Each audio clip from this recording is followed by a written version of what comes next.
Imagine this. You're a high-powered CEO, alright? Running a multi-million-dollar company, juggling a husband and a teenage daughter, and a whole lot of stress. Okay? Now I wonder what's missing. You know what? An affair with a much younger intern who somehow has the emotional manipulation skill of a supervillain. Ooh, this already sounds good. Welcome to BabyGirl, the A24 erotic thriller starring Nicole Kidman, where HR policies just doesn't exist. And life decisions are made exclusively based on bad judgment and even worse impulses. And if you're into it, let's do it.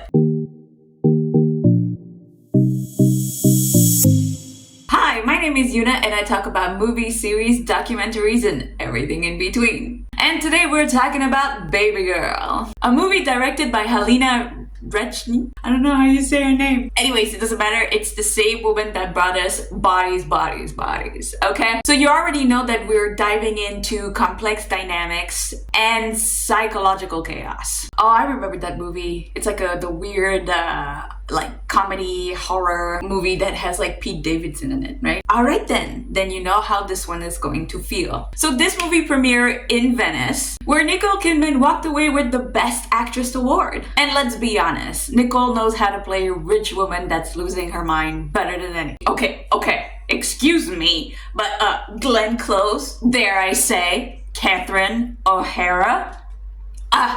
Okay, you got me. But she's still top tier though. Come on. Anyways, this movie hit theater on Christmas Day because nothing say holiday spirit like a marriage implode in real time.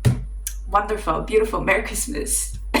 You know, honestly, should have been Valentine's Day. Yes, should have. Anyways, let's go into the story. So, as per usual, I am going to give you spoilers, so you have been warned. It's never too much spoiling, but there's always some, so now you know. Our leading lady, obviously played by Nicole Kidman, is called Romy Mattis. She's a tech CEO in New York. She's got pretty much everything. Money, power, and of course, an unsatisfied sex life. It's actually the first thing you see. Just kind of sad. And she has a husband, you know, Jacob, who is played by Antonio Banderas, which, he's still a good-looking man.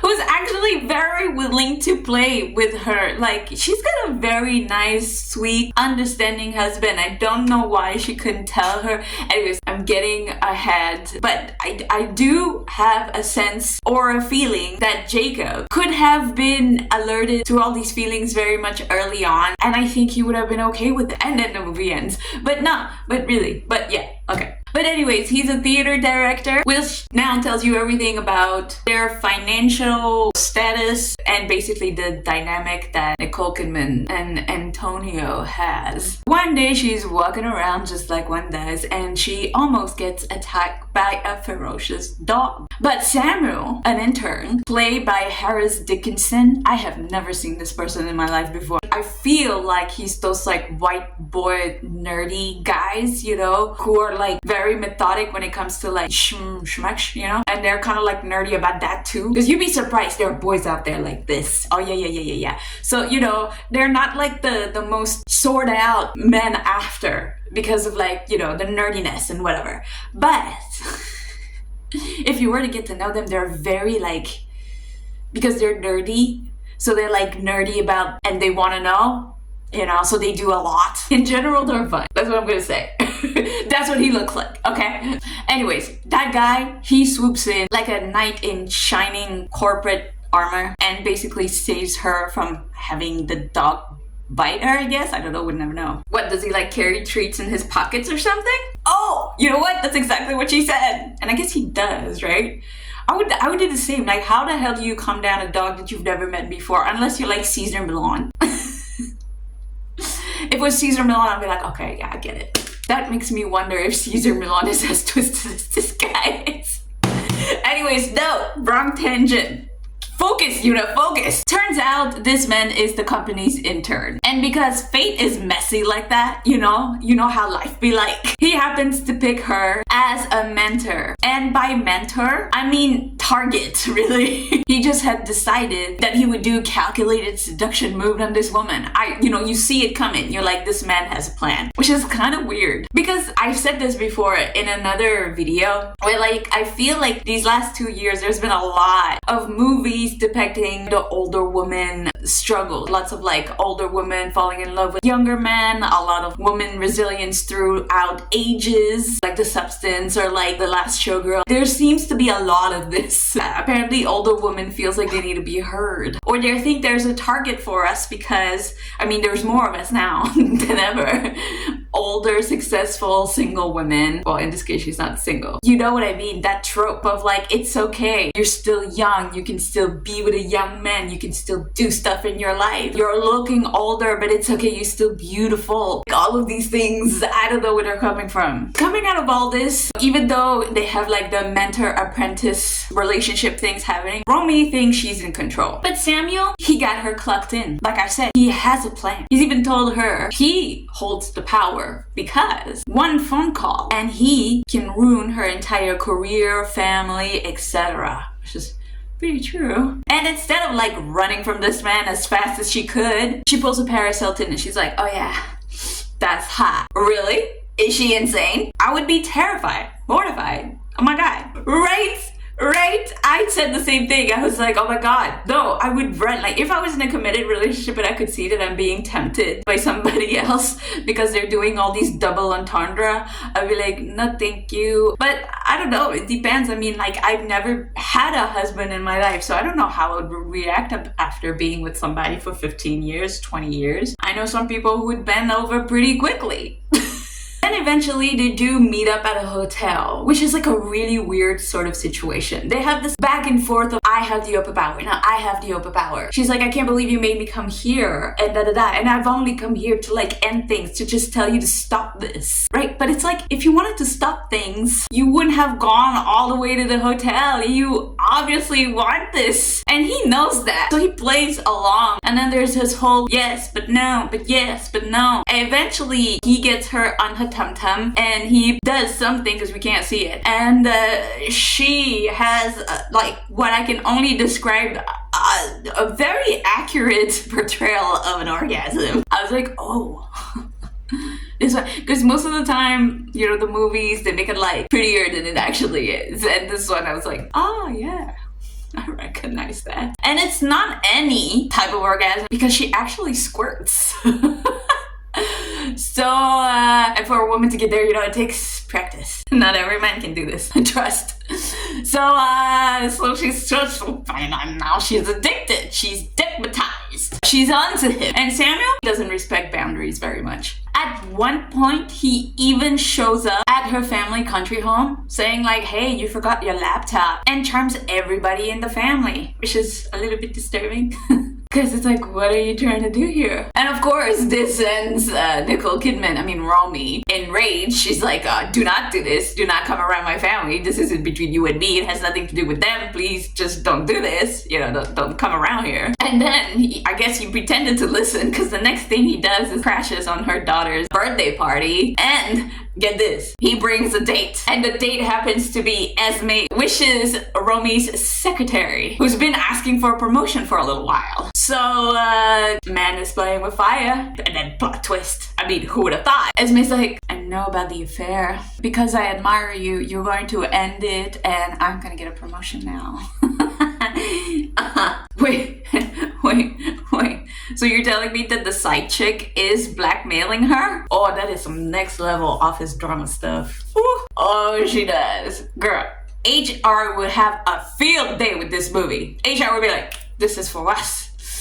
In action. So of course, after this, Romy panics and she confesses to her husband, and she tells Jacob it was a one-night stand, it didn't mean anything, I don't like this guy, I don't even know who he is, it was just like a thing that I just needed to do. And Jacob is furious, and rightly so. I mean, like, he's been cheated on, obviously, so he leaves. You know, she tries to go after him. She tells him, it's all my fault, it's all my weird fetishes, I don't know where I get them, I'm so sorry, it has nothing to do with you, I love you, please come back. all of that stuff, but it's not really paying out. And because of all this, you know, she kind of decides to go in the country home. It's like, you know what, you're gonna stay here with the kids and do your job, and I'm gonna go to the countryside and just be depressed for a while. Oh yeah, by the way, the girl Esme, the secretary, she does get her promotion, so she's the one doing all the job that Romy's supposed to be doing, but right now she just can't, you know, she just needs a mental pause. To where apparently Samuel knew where she was because he shows up and he's like, oh yeah girl, I love this, and then, you know, they get into it. But then Jacob decided to come into the country home to, I guess, I don't know, work things out, and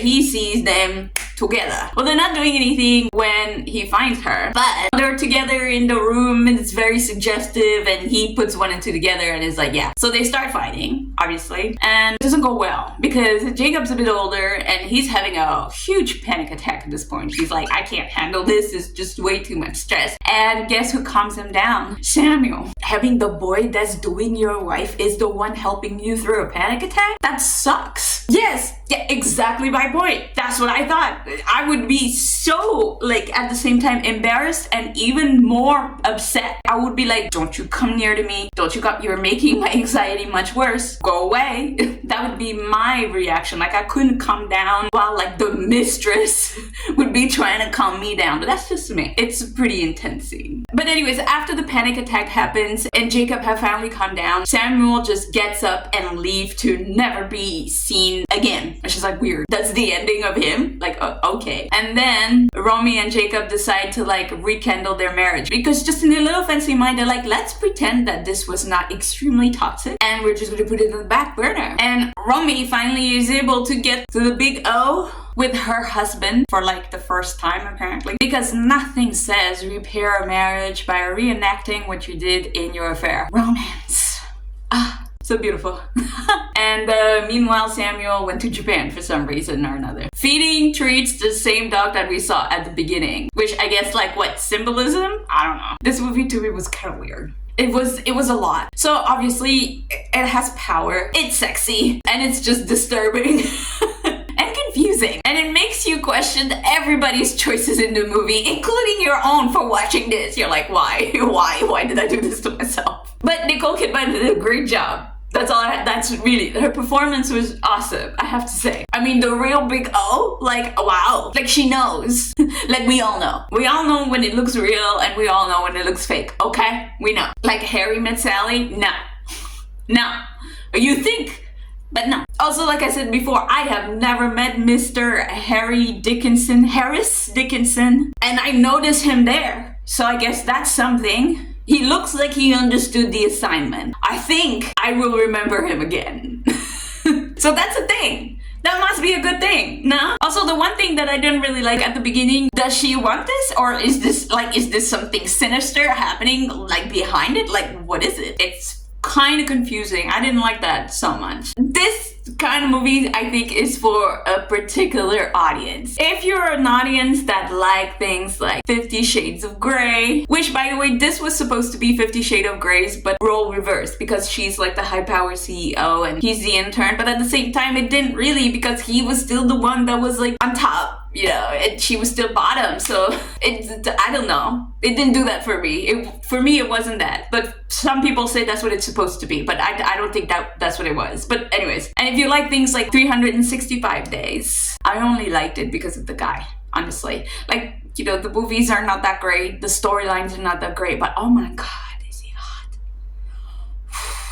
If you are into this type of things, then this is for you. If you're not, then just don't bother. These are movies that I just call soft corn, okay? Because it's just, okay, you don't see anything and nothing's happening, but you know it's happening. You know. And a lot of people like this, like, highly schmexual stuff. There's a lot, like, you know, Game of Thrones. There's a lot of series that are highly, like this and that people enjoy. It's just, it's very sexy. And I don't enjoy. For me, it's a lot of drama plus soft corn. And I just think it's boring. It's just like, okay. I guess, I don't know, it puts people in the mood. Anyways, that is it for me. Thank you so much for being here. Thank you for watching. Remember, if there's any movie, series, documentary, or anything in between that you would like me to do, then comment down below so I can do that for you. And yeah, I hope you have a great day, and I see you next week. Bye.